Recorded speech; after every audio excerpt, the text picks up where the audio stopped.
భారతదేశంలో రూపాయి విలువ పడిపోతుందని కాంగ్రెస్ సీనియర్ నేత మల్లు రవి అన్నారు.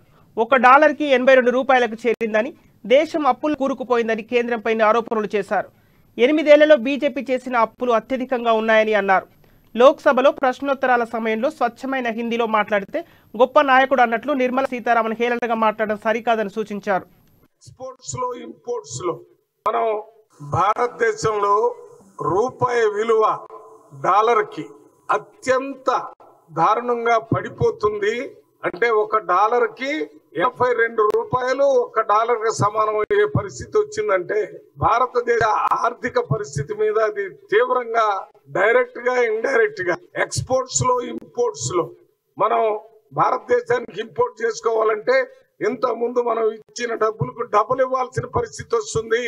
భారత రూపాయి విలువ $1కి 82 రూపాయలు దాకా పడిపోయింది. దీన్ని వెంటనే సరిచేయించుకోవాలని, దీంతో పాటు భారతదేశం ఒక అప్పుల్లో కూరుకొని పోయినటువంటి దేశంగా మనకి ఈ 2014 కంటే ముందున్న ప్రభుత్వాలు అన్ని కలిపి చేసిన అప్పు కంటే ఈ 8 సంవత్సరాల్లో బీజేపీ చేసినటువంటి ప్రభుత్వ అప్పులు అత్యంత అధికంగా ఉన్నాయి.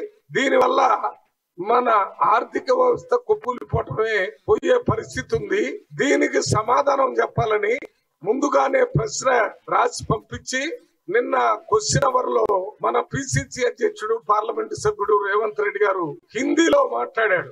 భారతదేశం మొత్తంలో ఎక్కువగా హిందీ అయినా మాట్లాడుతున్నారు, ఇంగ్లీష్ అయినా అందువల్ల తెలుగు మదర్ టంగ్ గా ఉండి కూడా తెలుగులో మాట్లాడకుండా మొత్తం పార్లమెంట్ సభ్యులందరికీ మన ఫైనాన్స్ మినిస్టర్ సీతారామన్ గారికి కూడా తెలియటం కోసమే హిందీలో మాట్లాడాడు. తెలంగాణ నుంచి మాట్లాడినా, కర్ణాటక నుంచి మాట్లాడినా, తమిళనాడు నుంచి